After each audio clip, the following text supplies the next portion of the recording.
Join us today on Beyond the Lair, where we have a great conversation with Michelle Laviolette, Director of Indigenous Banking Strategy at Vancity. Michelle discusses the importance of relationship building, teamwork, and promoting programs supporting financial literacy, entrepreneurism, and affordable housing, and their new exciting program, the Wealth Mindset Program.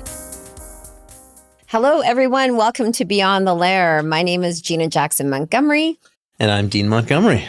And we are so thrilled today. We have Michelle Laviolette, Director of Indigenous Banking at Vancity. Welcome to the program, Michelle. Thank you so much. I'm so excited to be with you today. We are so thrilled. Vancity has been a huge proponent and supporter of entrepreneur business for decades. And speaking of decades, when I asked you how long you've worked at Vancity, you said it's over 20 years and you've worked in all different areas of Vancity. And I think it's just an amazing story of how somebody can start from a junior position and be the leader of Indigenous advancement and relations right now. And maybe you can tell our audience a little bit about your background, because I think it's just so interesting. Oh, thank you. I'd be happy to do that. Yes, I'm a local gal who graduated from SFU and heard Vancity was a great place to work. And when I looked it up in the library, because there wasn't any internet back then. Now I'm really dating myself. Somebody get a dictionary. I know. That's the library. Microfiches. I was like, what is this credit union concept? I mean, I'd heard about co-ops and cooperative businesses, but I didn't realize how effective a cooperative business could be, and that a credit union was a financial institution that was a cooperative business, meaning it was owned by the members it serves, steeped in local community, and all about creating impact in community. So I marched my way down to the branch at the bottom of the SFU hill and talked my way into a teller position. And that was the late 90s. And I have had a phenomenal career at Vancity. I've been in sales, business development management positions, relationship building positions. I've been in branch management, and I think Vancity has been there just as much for me as I've had a career at Vancity. It supported me through so many crazy life events because nobody ever predicts how their lives are going to go. And I ended up being the manager of the Tawasin branch for many years. And while I was there, I was able to also talk my way into opening and supporting a remote community branch in Alert Bay. So I was, started my journey of working with the Tawasin First Nation a lot, and then through the Alert Bay branch, working with the Namgis First Nation. And it's just become such a passion project. So after COVID, when Vancity was really looking to consolidate our Indigenous banking strategy and looking how to, we've followed and supported reconciliation for so long, but we were really looking to become targeted and efficient and super impactful. This position came up to be the Director of Indigenous Banking, and wow, that's my dream job, and here I am. Amazing. Can you tell the audience a difference between a credit union and a conventional bank? Absolutely. Well, conventional banks, big banks, they are owned by their shareholders. You can go out and buy stock in any of the big five banks, and their staff, their CEO and their staff, they are accountable to stock performance. And performance is everything, because it's really all about how much is the company worth, because their board is looking for performance in terms of financial performance primarily. Okay, so they're owned through their stocks. A credit union is owned by their members.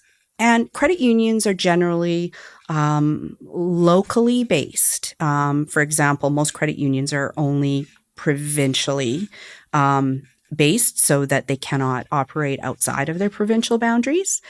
And a credit union, when you come to Vancity, we will ask you to buy a $5 share. And that share will sit in your account. You'll see it and you'll earn dividends on your share. But that share makes you an owner and it allows you to vote for the board of directors who will represent you as a member for your values and the things that are important to you. And that board of directors, they are the ones who direct how we do our business. So yes, financial performance is important, but equally important is the vision and the values of the board who represent the members, and that directs us on our impact journey and what we look to achieve just in our community. Yeah, and I think, first off, we'll say that we love Vancity for a lot of different reasons. Yay. We bank their business, we personally. So, and I think what you're saying is it really does have that local community feeling that, you're doing it. We all want to be local, right? And it's very Indigenous of us to want to be local and to give back locally. So I think that's excellent. So I'd love to hear some of the programs that you're working on right now. What are your key initiatives that you're working on? Excellent. Thank you for that. Well, you know what? When we went out to community in my first year in this role, we heard 3 themes over and over and over again. And those have become our focus on our strategy. And first of all, it is financial health and wellness, and that includes financial literacy. Second, more and better housing, including climate-ready housing, because we've had some massive climate events. And then thirdly, support for entrepreneurs, because as we all know, Indigenous entrepreneurs are the fastest growing set of entrepreneurs in Canada. And there are so many youth entrepreneurs coming up in the Indigenous space as well. So those are our 3 focus areas. So in each of those areas, we've been building out some programs. So for financial wellness and financial literacy, we've developed a literacy program called the Wealth Mindset. And the reason we developed it is because we heard that there was a gap. There wasn't a culturally sensitive financial literacy program out there. And of course, everybody offers financial literacy, how to do your banking, how to do credit, how to pay your bills.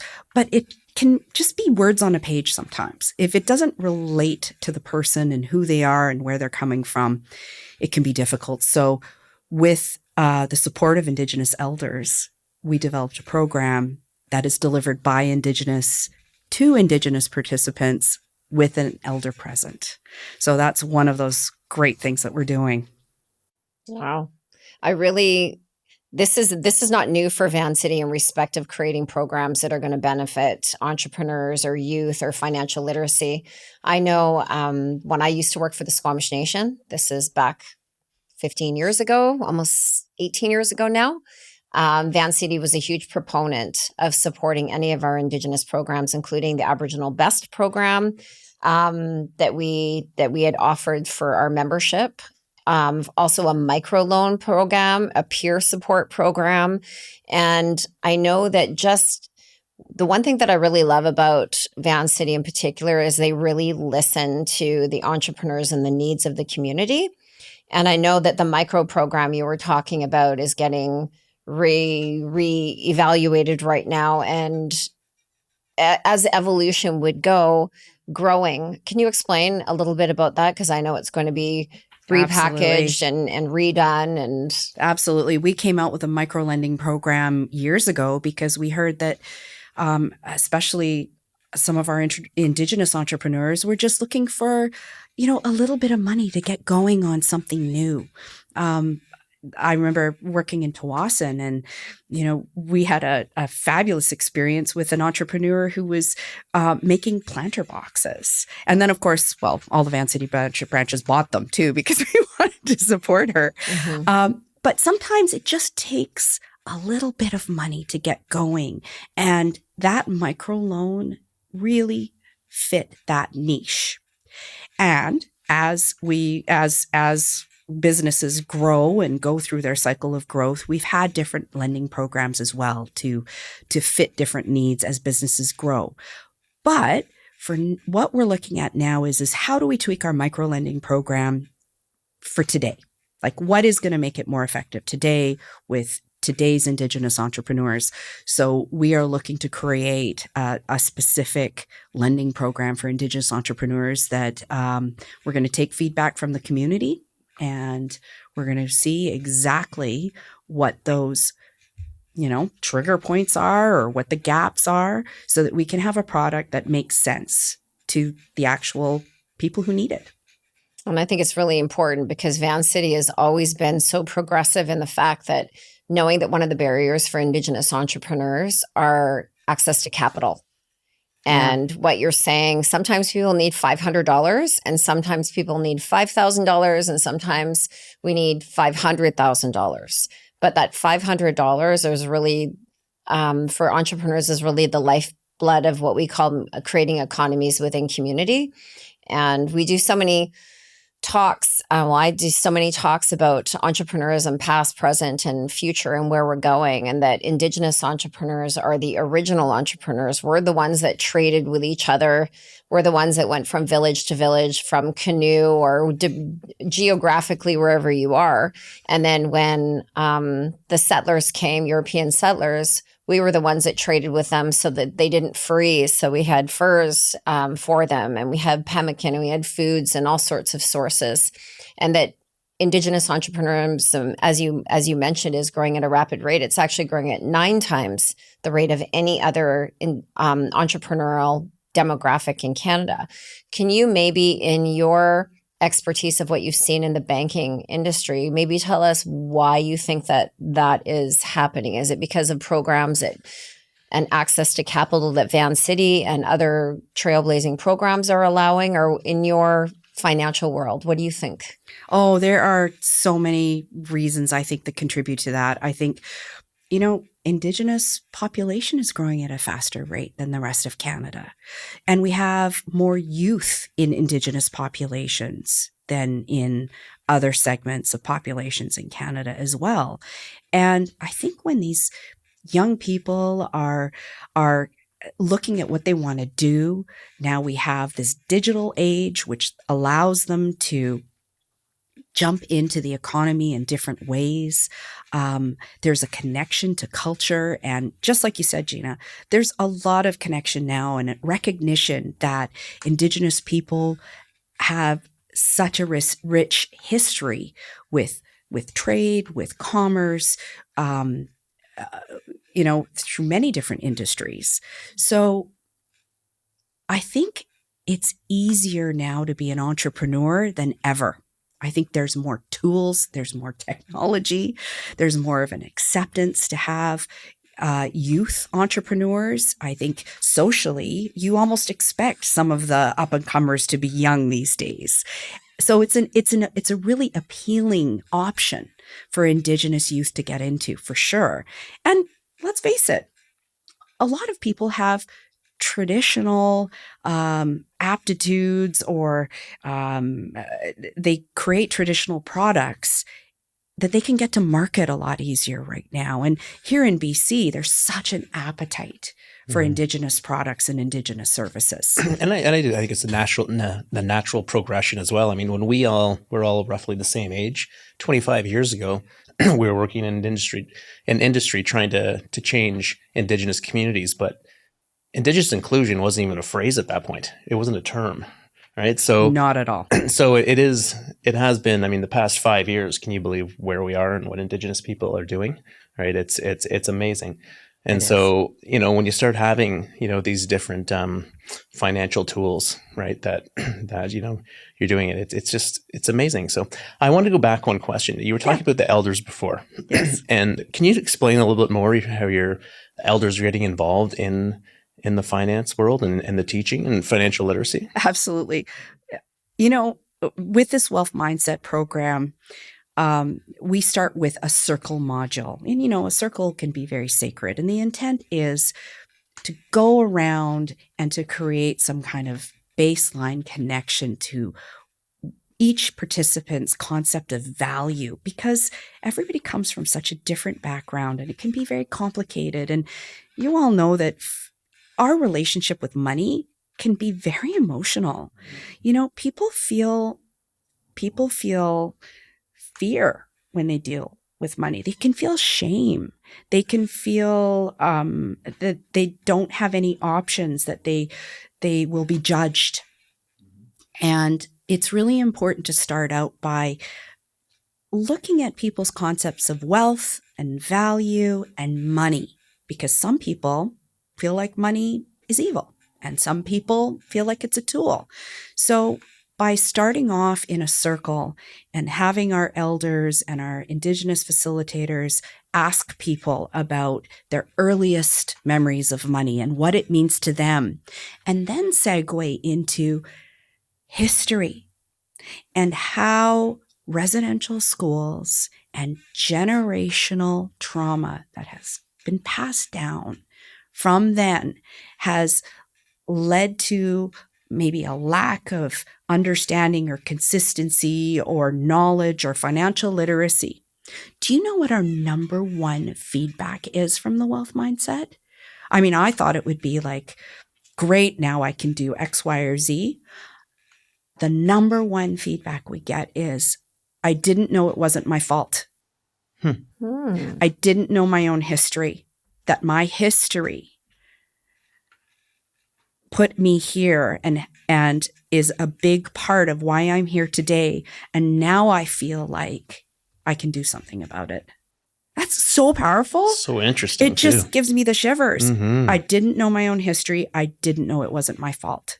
And when you break it down to that level and you talk about, like you were saying, the original entrepreneurs, did you know? And here's what's happened. And what's your personal experience?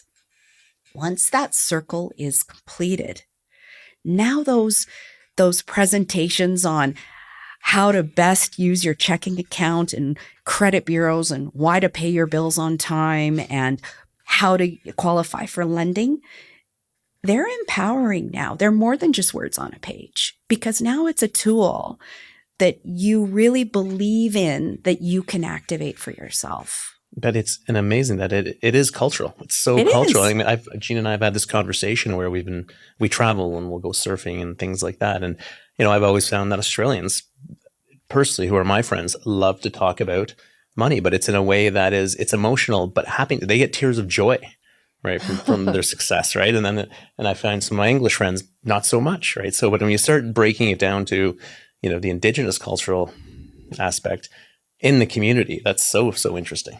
Well, and I think the opportunity as well, when we have, it is emotional when it comes around money, because Indigenous people, and this is why I wanted to go, why I'm so passionate about entrepreneurism, is because in my journey, I've been an entrepreneur. So is Dean.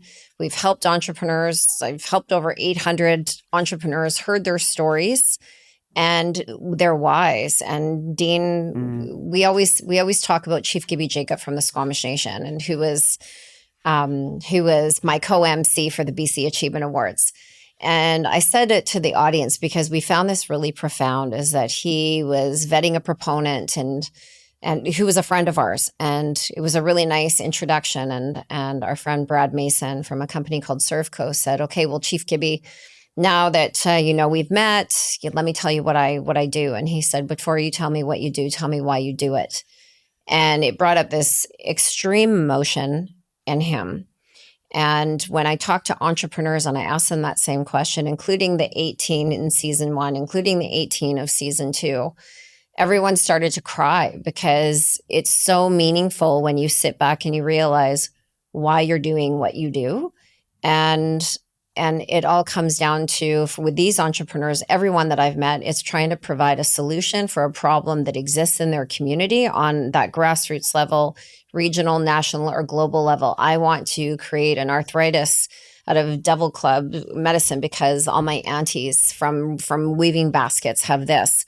Or I want to create a program where Indigenous youth can learn their language and revitalization, or what have you. And I think when you really hear the stories, then you connect more. And with this circle of the mindset that you're talking about, I think it's just such a brilliant and trailblazing, forward-thinking way of a financial institution to do business or start business. Well, thank you. And that's why That's why the elders called it the wealth mindset, because it's time to get out of a poverty mindset.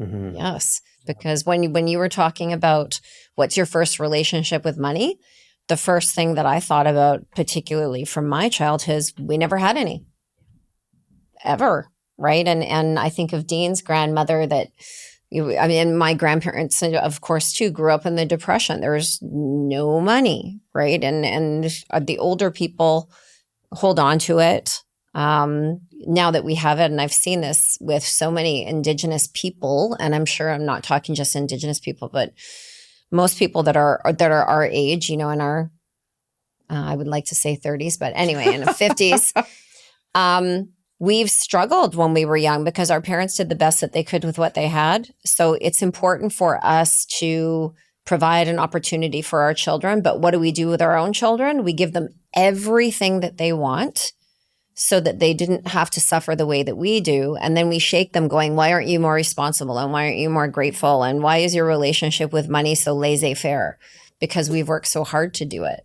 And I think so not speaking on an Indigenous perspective, Vancity also supports local community businesses incredibly, because I've gone in and I've seen your boards with and your showcases with different products from local businesses. Maybe we can talk about that as well. Well, for sure. Thank you.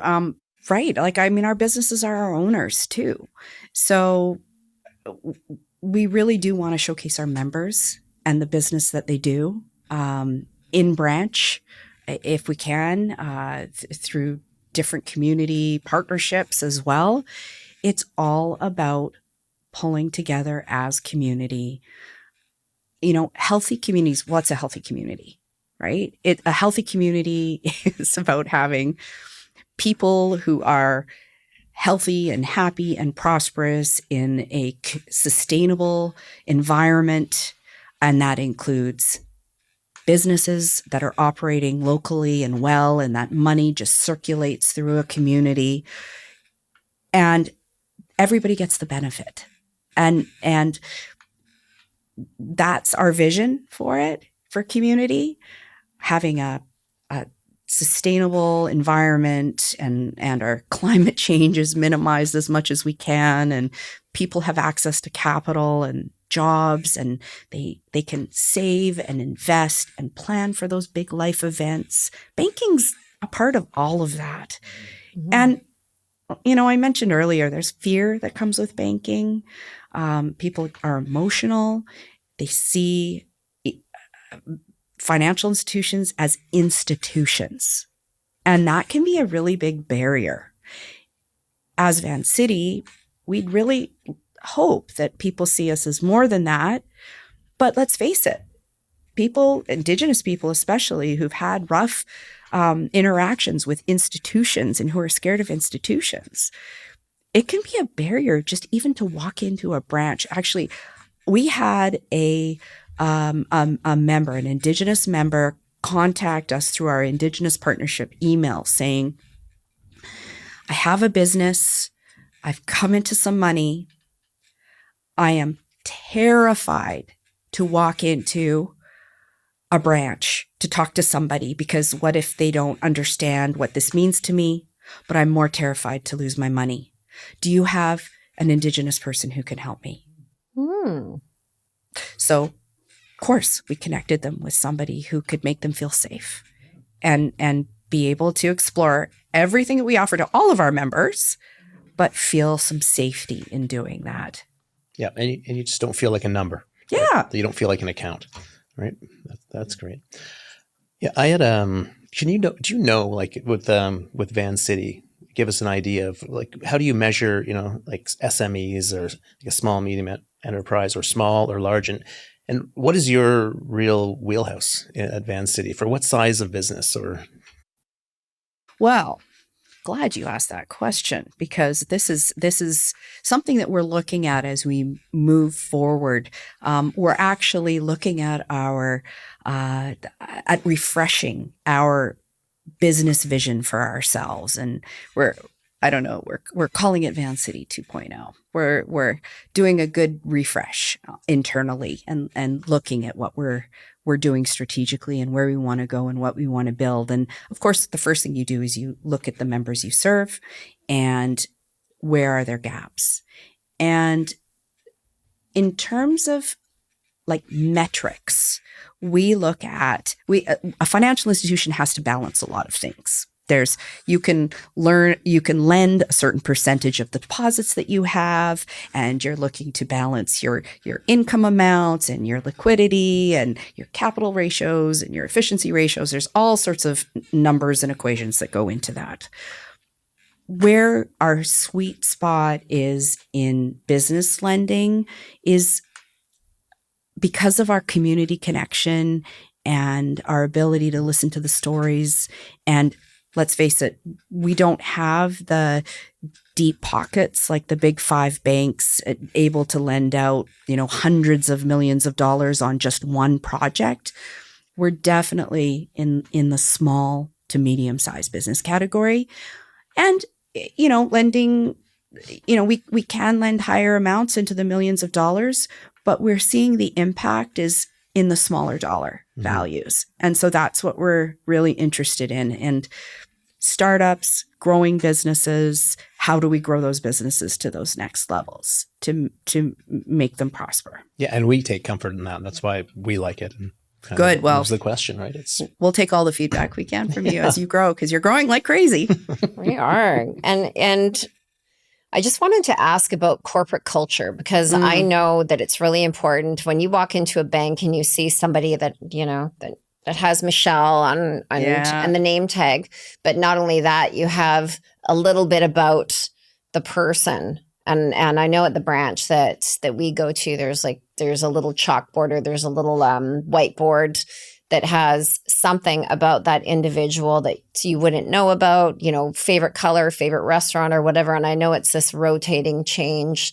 And I've got to know the tellers really well. And it's a great conversation point, because when you go into a bank, most people and the young people today and people that are busy in business do a lot of electronic fund transactions, et cetera. But you do get the people that go in and actually socialize, and the corporate culture and the training and just the relationship building at Vancity is so much more than any other institution that I've ever seen. Yeah. So maybe can you talk about what is that training? Is it something that comes organically?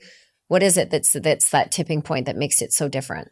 Well, the first thing is, when we're hiring, our first questions are about that person's values. So we're a bunch of passionate, values-aligned people. And yes, we're working in banking and doing whatever job we are doing in Vancity, but I think it really all comes down to just pride in the fact that we're a values-based organization working with people in a business that's forwarding progression and impact in areas that we care about. And that happens right from the financial service representative teller level at a branch all the way through the organization, no matter what the job is. So I think that really bonds us. And, I've been at Vancity for 20 plus, I don't know how many years, a lot of years, probably pushing 30. Why would I leave? Vancity has been so good to me as a person, recognizing me as a person, but I'm helping change. I'm helping change happen and communities thrive and prosper in ways that aren't traditional banking ways. Mm-hmm. Vancity leads a lot of really important climate change work, financial health and inclusion as well. And it trickles down. So at the branch level, as a member, you see it as people who are just proud to work there and they want to share that Vancity is a great place. Yep. And they want to get to know you because it's about relationships, right? 100%. When we go in there, Gina goes in every time the teller's there. They all have fantastic nails. Like Gina. So we have lots they go to there. talk about. It's like a nail club while they're getting we have to talk about our nails. And then the tellers come up, and even if they're not my teller, come up and shows their nails. So of course. It's very pride oriented nail wise there. Well, I'm glad we can support you with that. I wanted to talk about sponsorships because if anybody goes to any kind of events, any kind of conferences, any kind of our initiatives, for example, dollars are restricted for a lot of organizations, and they continue to be restricted due to recession and just how the flow goes with finances in every kind of company. But Vancity has been incredibly supportive. You've supported the Lair for season 1 and season 2 as a lead sponsor and also a guest judge on the programming. You've also supported one of our youth camps out in the Stolo area. One of 17 communities that participated, that were welcome to participate in that. And we have up to 30 youth that attend that. We've seen you, my goodness, Indigenomics, all sorts of different organized, sponsored events. Can you talk about, number one, why, and number two, how you choose those types of initiatives? Why? It's part of our DNA. It's how you make change. It's by partnering and supporting the people who are making change in community. We are not going to be the experts we want to support change. We are a financial institution. We're going to stick to banking, and supporting people like yourselves who are running around making a difference. That is the best and most efficient way to make change in any community, is through supporting organizations and partners who are doing great things in the areas that are important to us, and by us, I mean our members, right? So that is the why. That the how is our members and our board decided years ago that we were going to put 30% of our profits back to our members and our communities. And we call this shared success. So, many credit unions do that, but I'm pretty confident when I say we're probably the only one going to the 30% mark. And we definitely, pay dividends back to our members on their shares and some of the business that they do with us. But it leaves us a pool of money to strategically invest. It's an investment. It's not just a sponsorship. It's an investment in change. So reconciliation is a core value. And as I told you earlier, in terms of Indigenous banking, one of our focus areas is entrepreneurs. And so that allows us to easily identify who's making big change, or even who has a great idea that might turn into big change. Because at Vancity, I think we really see ourselves as supporting incubators. There's a lot of great new ideas out there that just need a little help and some flexible help. So if we can help them early to gain some momentum so that other organizations will come on and support, then, as soon as we lend the Vancity name behind a growing initiative, that gives some support, some funding, some legitimacy, some overall publicity as well. And that can snowball for an organization as they go out and make some change. Mm-hmm. I think Vancity is such a great name, and it's really what it is this brand association to a credible and authentic organization that vets their investments quite in high regard.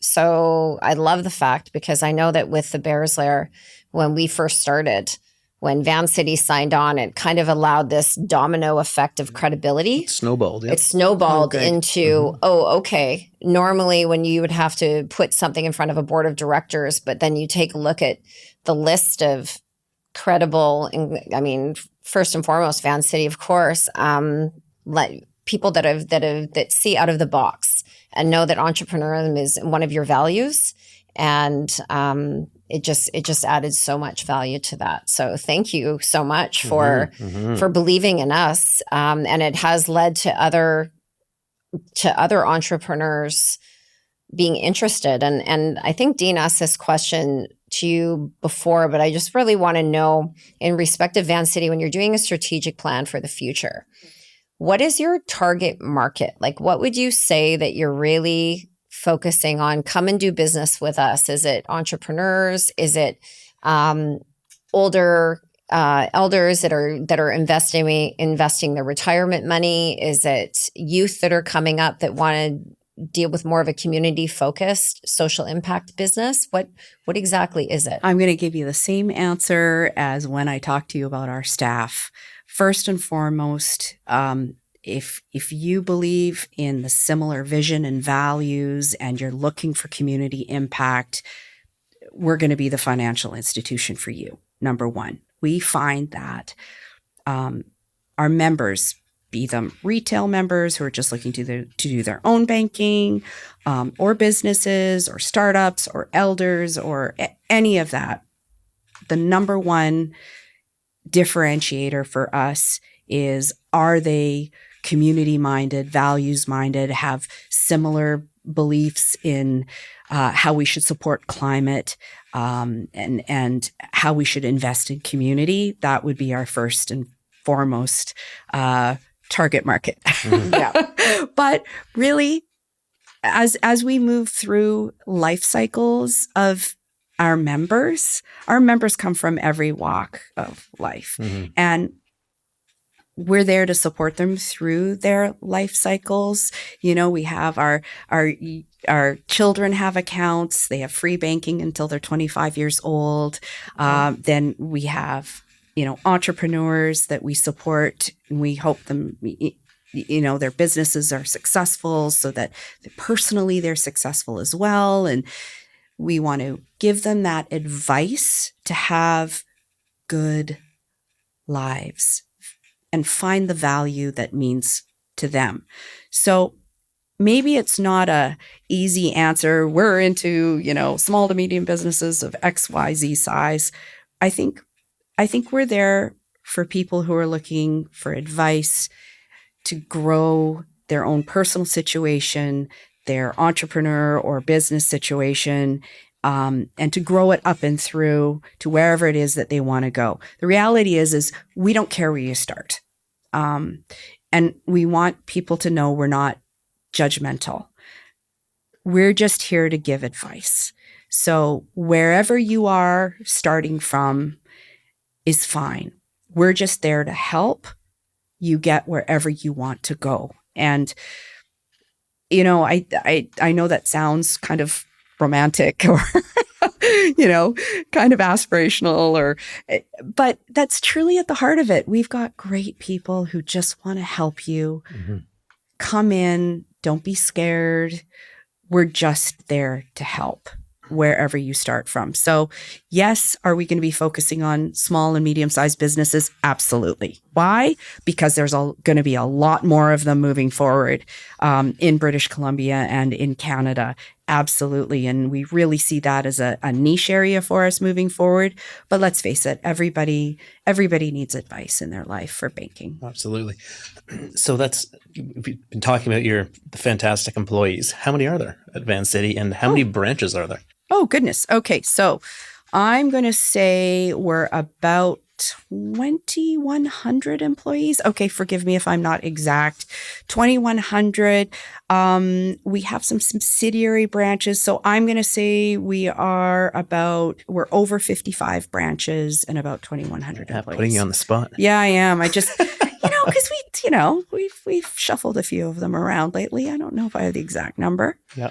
But in terms of funds under administration, we are the largest credit union in Canada. Yeah. Look. Do you find that, and we were talking to George Chikra before you from the Lions, and he was talking about imitation and is the best form of compliment. Yes. Do you find that Vancity's trailblazing ideas about community and involvement and working with Indigenous communities has been emulated and borrowed or implemented into other credit unions where they have realized that that is something that they want to be or do? Well, I think credit unions as sister cooperatives, I think we first and foremost look at them in a cooperative light, as potential partners in a similar space that with a similar model.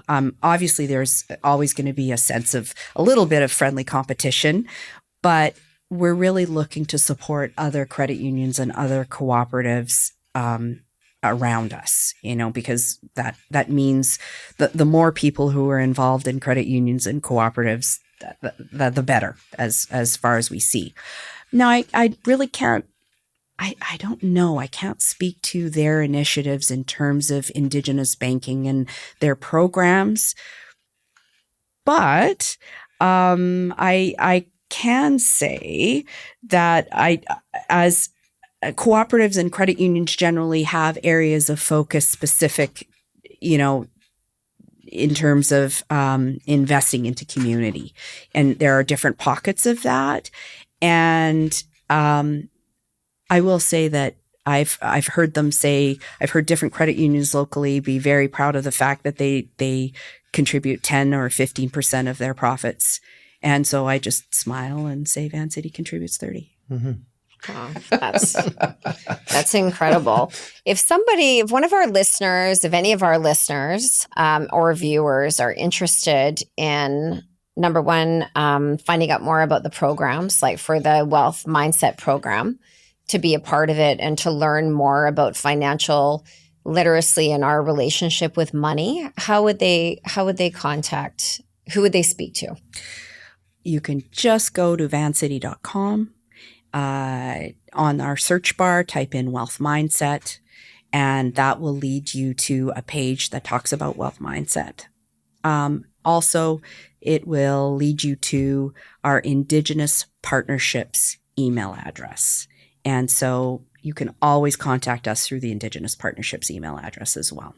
Perfect. And if somebody is interested in starting a career with Vancity, whether it be a financial teller or whether it be just graduating out of school and working for an organization that has such great corporate culture, who would they contact? Would they go to the website again? And is there somebody, should they go into a branch? I know we don't do this anymore. And it's interesting because we have a niece, and she's been going in personally to give her resume to people. And I don't even remember the last time people did that. But does that make a difference? Because putting something in an impersonal portal, as much as that is sifting through information, I still believe that relationship building is everything, and speaking to somebody one-on-one and maybe give some advice to some youth out there. As a longtime branch manager, it was those individuals who walked in with a resume in their hand, who shook my hand and had a conversation and told me a little bit about themselves. You better believe those were the ones who got interviews. Mm-hmm. Right? Because that's going above and beyond. And that's what we want at Vancity. Somebody who's willing to put themselves out there and take the time to walk in and meet a branch team and say, hey, I'd be interested in working here. Can you tell me more about it? That's exactly the kind of person that we want talking to our members. So that's a great piece of advice there. Good. Anything else you'd like to talk to our viewers about, or last words of either advice or opportunity, or what's coming up next in the next year that we're going to see with Vancity that's exciting? Well, there are a lot of wheels turning at Vancity right now, and a lot of products and programs that we're reviewing. I feel like we're re-looking at our business, and we're going to be sharper than ever. That is the goal, to be sharper than ever. So I just encourage listeners, be them entrepreneurs, people looking for just some general advice or even a second opinion, come on into a branch. We are friendly. We are personable. We're here just to give advice. We're here to help. We do not judge. We're just here to help. So if I'm going to leave with any piece of advice whatsoever, it's just give us a shot. Oh, I love Michelle, it. No. your personality emulates exactly what the core values are and what Vancity shows, and you really represent this company so well. Mhm. And Aw, thank you so much for your sparkle and energy today. You're just a wonderful person. Yes. It's hard to sparkle around you. You're pretty sparkly. Well, But thank you so much. And our partnership with you has just been, we're very, very proud. We're very proud to support you. We're very proud of the youth camps. We're very proud of Bears Lair. And many of our members we know are associated with you as well. So, and we're very grateful. So thank you so much. Yeah. thank Thank you so much, Michelle. Thank you. Thanks for listening to Beyond the Lair. Please follow us, download this episode, and follow us on social media on Instagram, Facebook, LinkedIn, and TikTok.